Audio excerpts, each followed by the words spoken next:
How to fix Samsung USB connector connected disconnected problem. Does your phone started displaying USB connected and disconnected notification continuously in the notification panel, which was preventing the mobile phone from turning off the screen, and the screen remained always on? In this video, I will show you how to fix USB connected disconnected problem on Android phone and removing the unwanted notifications. So let us start. Step 1. Change the charger. The notification might appear because you used a high-power adapter or charger to charge your Samsung smartphone.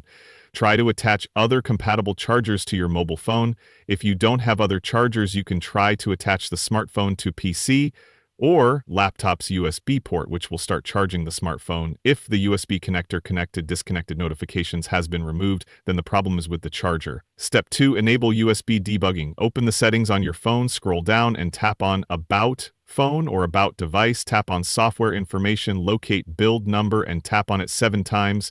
Should see a message that says you are now a developer. Go back to the main settings screen and scroll down to Developer Options. Scroll down to USB Debugging and toggle the switch to turn it on now. Go to Default USB Configuration, select Charging Phone Only, restart your phone, and then try connecting your USB cable to see if the issue has been resolved. Step 3. Disable USB notifications. Open the settings on your phone. Now go to Notifications, then App Notifications. Tap the 3 dots or lines icon in the top right corner of the screen. Select Show System Apps from the drop-down menu. Now tap on Android System. Select Notification Categories. Scroll down to USB Import and slow tap the lock screen. Select Don't Show Notifications and you are done. So this is how to fix Samsung USB connector connected and disconnected problem. I hope this video will help you to fix Android USB notification problem.